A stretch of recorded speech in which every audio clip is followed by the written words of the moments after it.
கண்ணெதிரே தோன்றினாள்.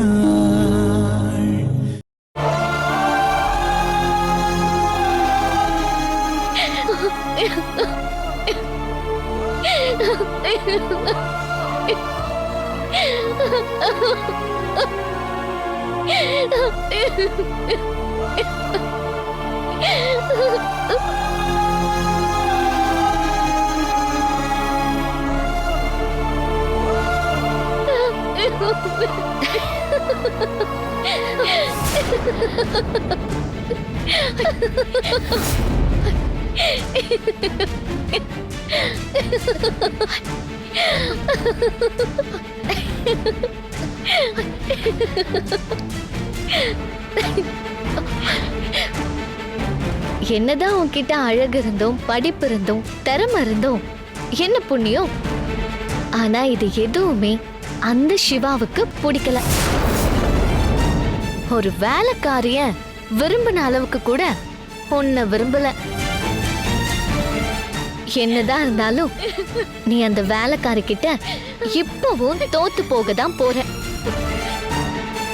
நீ வார்த்தைக்கு வார்த்தை வேலைக்காரி வேலைக்காரின்னு சொல்லி அசிங்கப்படுத்தின. ஆனா அவ மேலதான் அந்த சிவாவுக்கு இன்ட்ரெஸ்ட் இருக்கே தவிர ஓ மேல கொஞ்சம் கூட கிடையாது. பிரச்சனை மத்தவங்க கிட்ட இல்ல, உன்கிட்ட தான் இருக்கு. விடிஞ்சா கல்யாணம்னு உன் மனசுக்குள்ள நீ கற்பனை கோட்டை கட்டியிருக்க. ஆனா அந்த சிவா உன்னை பிடிக்கலன்னு சொல்லாம கொல்லாம தெரிச்சு ஓடி போயிட்டான்.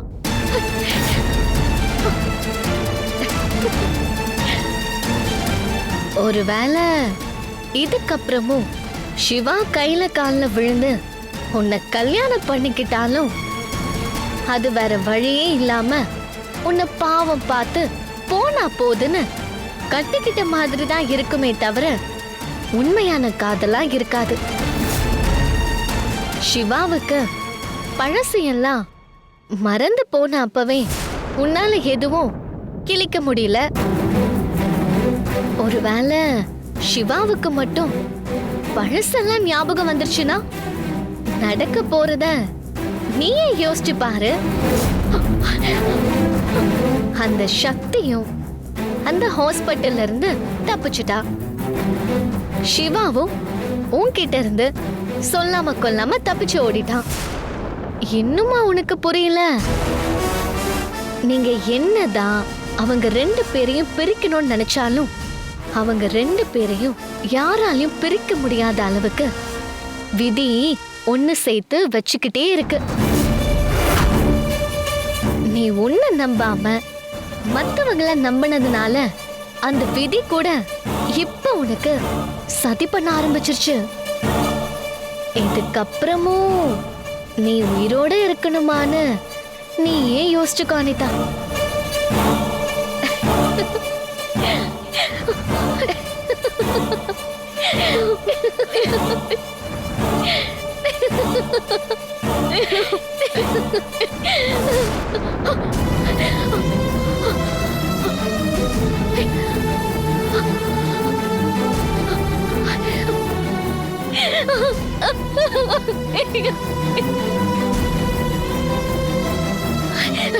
நான் உயிரோட இருக்க கூடாது, நான் உயிரோடவே இருக்க கூடாது.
வெண்ணெய் திரண்டு வரும்போது தாலி உடைஞ்ச கதையா?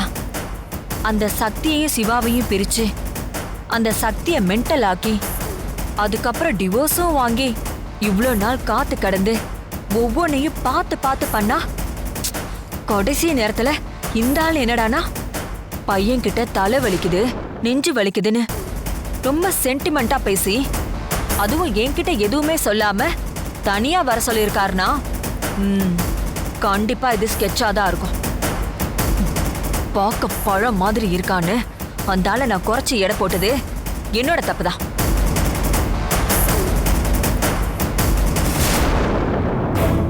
அந்த ஆளுக்கு இப்போதைக்கு இருக்கிற ஒரே ஒரு வீக்னஸ் திவ்யா. அவளை எப்படியாவது வெளியில எடுக்கணும்னு என்கிட்ட கேட்டப்போ நான் எந்த ஹெல்ப் பண்ண மாட்டேன்னு சொல்லிட்டேன். அது எல்லாத்தையும் மனசுல வச்சுக்கிட்டு சரியான நேரம் பார்த்து என்ன பழி வாங்குறான். முதல்ல ஏதாவது ஒண்ணு பண்ணி அந்த ஆளோட பிளான குழப்பி விடணும். எப்படி அந்த ஆளு சிவாவை சென்டிமெண்டா அடிச்சானோ அதே சென்டிமெண்ட நாமளும் பகடக்காயா யூஸ் பண்ணி ஆட்டையை கலைச்சா மட்டும்தான் நாம நினைக்கிறது எல்லாமே எந்த பிரச்சனையும் வில்லங்கமும் இல்லாம கரெக்டா நடக்கும்.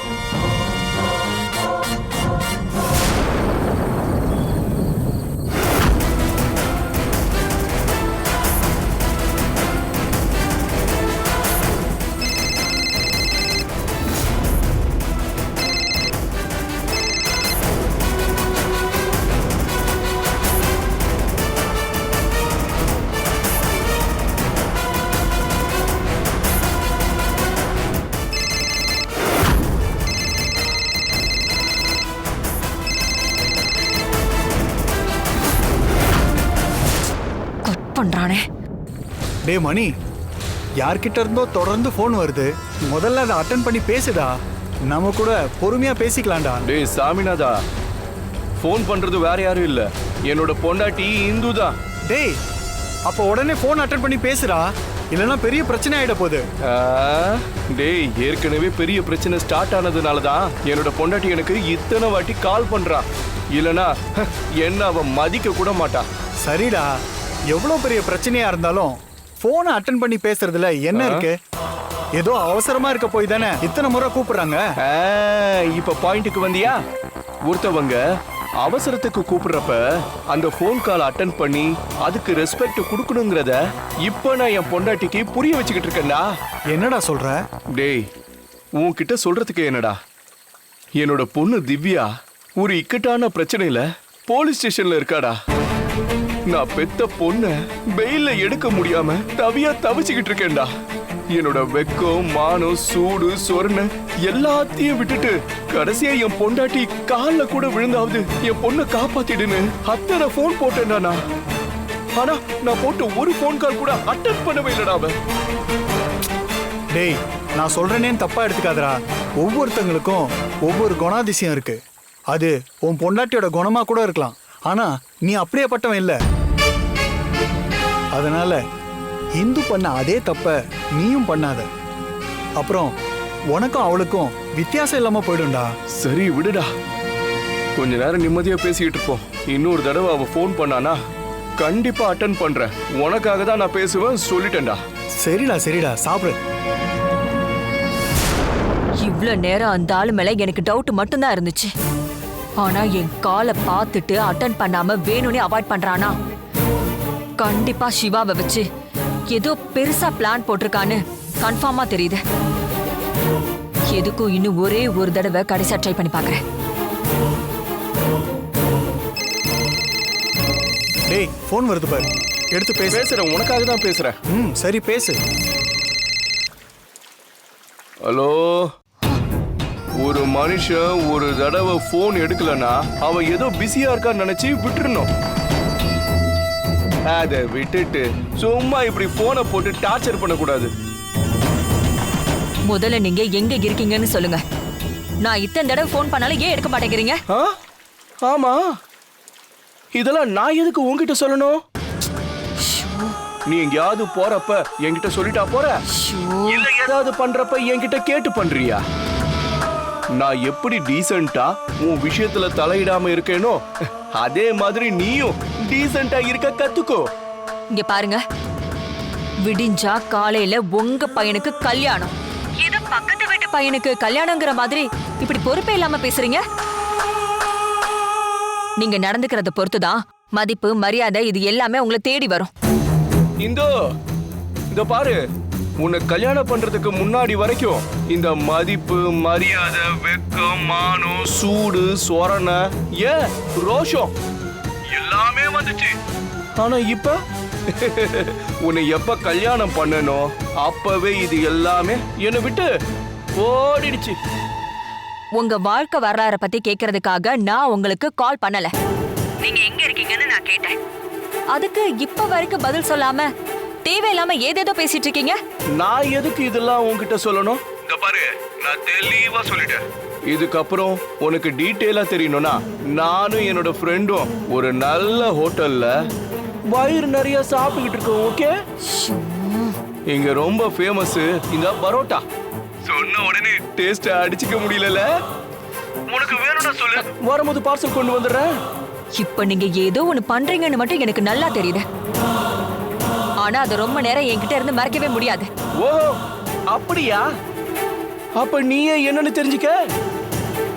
உன்னோட சப்பையான கேள்விக்கலாம் என்னால பதில் சொல்ல முடியாதுமா. ஆக்சுவலா இப்ப என்னன்னா ஐ அம் வெரி பிஸி. இந்த பாரு, உன் போன் அட்டெண்ட் பண்ற பாரு, என் புத்திய நானே அடிச்சுக்கணும். இங்க பாரு, சாப்பிடுறப்போ உன் கூட பேசுனா அந்த சாப்பாடு கூட நிம்மதியா தொண்டைக்குள்ள இறங்காது. போன வைமா.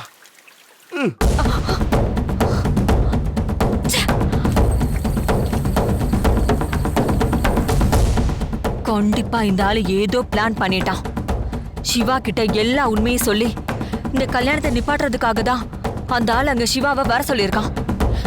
இல்ல, இதை நடக்க விடக்கூடாது.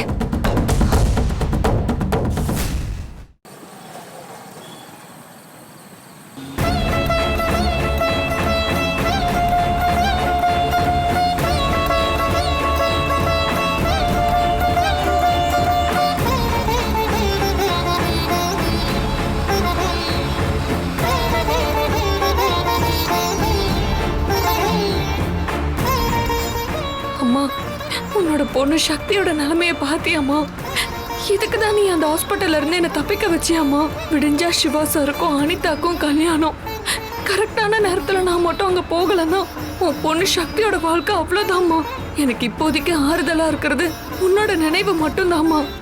அதனாலதான் நீங்க இந்த உலகத்தை விட்டு போனாலும் உங்களோட ஆத்மா எப்பவுமே என் பக்கத்துல இருக்கிறதா நான் ஃபீல் பண்றேம்மா.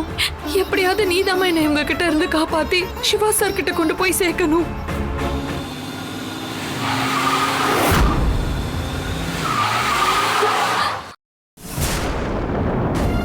யோ, போன்ல அண்ணன் என்னையா சொன்னாரு? வண்டியை எங்கேயும் நிப்பாட்டக்கூடாதுன்னு சொன்னார்ல. இப்போ எதுக்கு வண்டி எங்க நிப்பாட்டின? இது மட்டும் அண்ணனுக்கு தெரிஞ்சது நம்மளை தொலைச்சிருவாரு. ஒழுங்கா ஃபர்ஸ்ட் வண்டி எடு. இங்க எடுக்கிற வண்டி அடுத்து பெங்களூர் டோல்கேட்ல தான் போய் நிக்கணும். நீங்க யார் என்ன சொன்னாலும் இதுக்கப்புறம் வண்டி ஒரு அடி கூட மூவ் ஆகாது. டேய், உனக்கு எவ்வளவு திமிரம் இருந்தா என்கிட்டே மூவ் ஆகாதுன்னு சொல்லுவ? எல்லாத்தையும் அரைகுறையா கேட்டுட்டு நீங்களே ஒரு முடிவுக்கு வந்துருவீங்களா? வண்டி பஞ்சர் ஆயிடுச்சியா? ஐயோ, நான் மட்டும் வண்டியை நிப்பாட்டாம போனா கொஞ்ச நேரத்துல வண்டி தலைகீழா கவுந்துரும். எதுக்கு எடுத்தாலும் என்னையே திட்டிட்டு இருக்கீங்க. முதல்ல கீழே வாங்கயா, பஞ்சர் ஓட்டுற வேலையை பார்ப்போம். யோ டிரைவர், சுத்தி பார்த்தா ஒரு பஞ்சர் கடையும் இல்ல, எப்படியா பஞ்சர் ஓட்டுவ? எப்படியும் ஸ்டெப்னி இருக்கும்ல, அப்படியே எடுத்து மாட்டிட வேண்டியதுதான். உன்னெல்லாம் வச்சுக்கிட்டு வண்டியில ஸ்டெப்னி டயர் இருக்கியா? ஆனா அதை மாட்டுறதுக்கு தான் எந்த பொருளும் இல்ல. ஸ்பேனர் கூட இல்லையா? என்னையா நீ எல்லாம் வண்டி வச்சிருக்க? ஏயா, ஒரு வேலை விஷயமா வெளியில போறப்ப எதையும் செக் பண்ண மாட்டியா?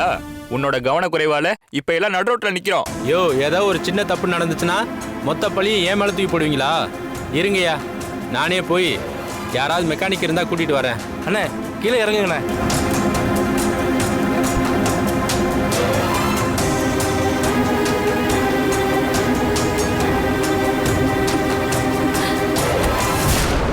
நீங்க எங்கே இருங்க, நான் போய் மெக்கானிக்கை கூட்டிட்டு வரேன். டேய் போடா. வந்து சேர்றான் பாரு.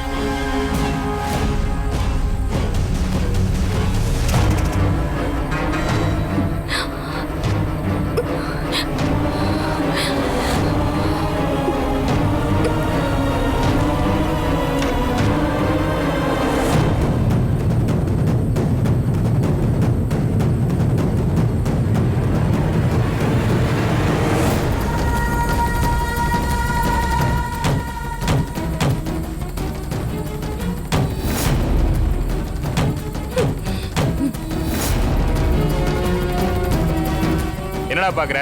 வேலையை பாடுறா.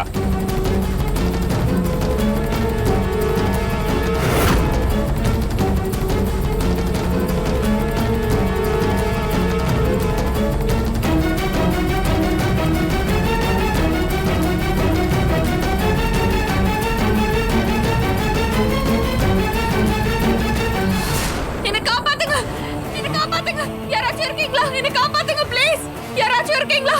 என்ன காப்பாத்துங்க ப்ளீஸ், என்ன காப்பாத்துங்க, காப்பாத்துங்க, யாராச்சும் இருக்கீங்களா? காப்பாத்துங்க ப்ளீஸ். ஏய் சும்மா இருக்க மாட்டே. என்னடா பாக்குற? வேலையை பாடுறா. யாராச்சும் என்ன காப்பாத்துங்க ப்ளீஸ், யாராச்சும் இருக்கீங்களா? சீக்கிரம் மூடுறா. சார் எனக்கு கொஞ்சம் டைம் வேணும், நான் உடனே ரெடி பண்றேன். எனக்கு ஒரு டவுட் சார். டேய், அந்த இடத்துல என்னடா உனக்கு டவுட்டு? கேட்கறேன்னு தப்பா எடுத்துக்காதீங்க. உள்ள ஒரு பொண்ணு இருக்குல்ல, யாருங்க? ஏய் சும்மா இருக்க மாட்டா. வரும்போது என்னடா சொல்லி கூட்டு வந்தேன்? இவங்கெல்லாம் மோசமான ஆளுங்க, பார்த்து கவனமா பேசுன்னு சொன்னல.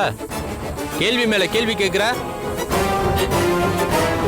இல்லைங்க, இந்த வேனுக்குள்ள இருக்கிற பொண்ணு கீழே இறங்குனா நான் வேலையை முடிச்சிடுவேன். அதெல்லாம் அந்த பொண்ணு கீழே இறங்காது. நீ வந்த வேலையை முதல்ல பாரு. தேவையில்லாம நீ கேள்வி மேல கேள்வி கேட்டுக்கிட்டு இருந்த, அப்புறம் முதல்ல ஒன்ன போட வேண்டியதா இருக்கும். அப்புறம் நீ வேலை பார்த்ததுக்கு பணம் வாங்காம ஏதோ ஃப்ரீயா வேலை பார்த்து கொடுத்துட்டு போற மாதிரி ஆயிடும். ஐயோ அண்ணே, சத்தியமா நான் யார்கிட்ட சொல்ல மாட்டேனே. என்ன எதுவும் பண்ணிடாதீங்கண்ணே, நான் வேலையை முடிச்சுட்டு போயிடுறேண்ணே. டேய் சரியான ஆளை தான் கூட்டு வந்திருக்க. ரொம்ப பாவமா பேசுறான். அண்ணே, இந்த நேரத்தில் அவன் உதவி பண்ணியிருக்கான், கொஞ்சம் அமௌண்ட் எக்ஸ்ட்ரா போட்டு கொடுத்துரு. சரி டேய் வேலையை பாடுறா. சரிண்ணே. ஸ்பீடா பாடுறா டேய்.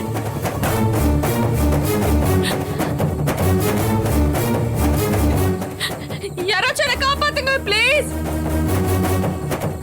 யாராச்சும் இருக்கீங்களா? என்ன இந்த அப்படி. காப்பாத்துங்க ப்ளீஸ், ஐயோ காப்பாத்துங்க. டேய் இந்த விஷயம் வெளியே யாருக்கும் தெரியக்கூடாது, கொன்னுடுவேன். ஆ சரிண்ணே. போடா.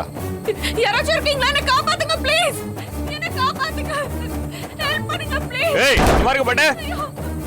எனக்கு ஹெல்ப் பண்ணுங்க, காப்பாத்துங்க. யாராச்சும் இருக்கீங்களா? ப்ளீஸ் ப்ளீஸ் என்ன காப்பாத்துங்க. ஏய் அமைதியா இருக்க மாட்டே, கொன்னுடுவேன்.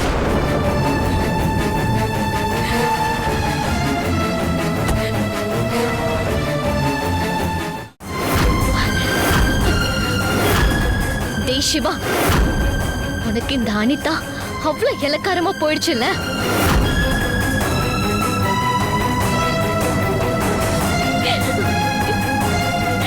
உன்னை உருகி உருகி காதலிச்சதுக்கு கடைசியா என்னோட உயிரை நீ எடுத்துட்டல்ல.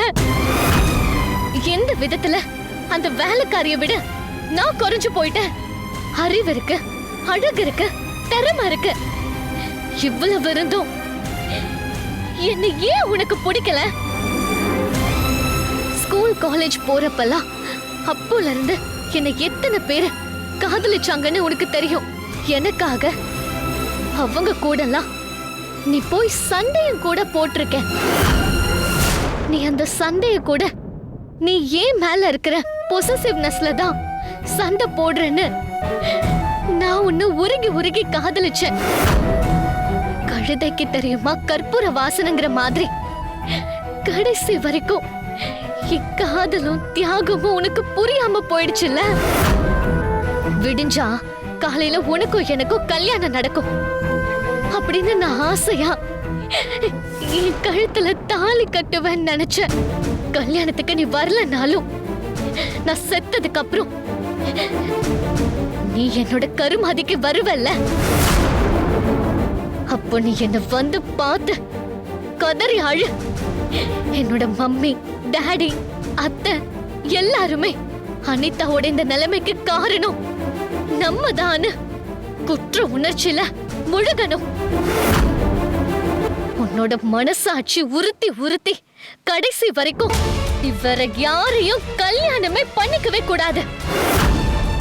உன் மனசுல நினைச்சு கூட பார்க்க கூடாது.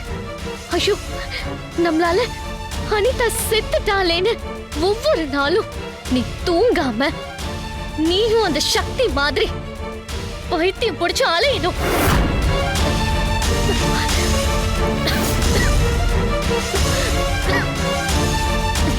என்னோட வாழ்க்கையை சீரழிச்சு நீங்க 2 பேரும் வாழ்க்கை முழுக்க சந்தோஷமாவே இருக்கவே கூடாது.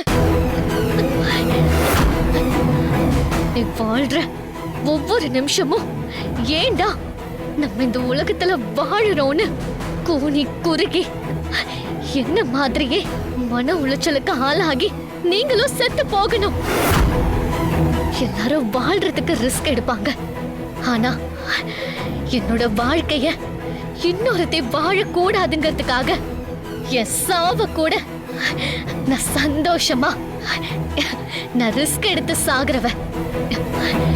என்னோட வாழ்க்கை இப்படி ஆனதுக்கு காரணமான யாரும் நிம்மதியாவே இருக்கவே கூடாது.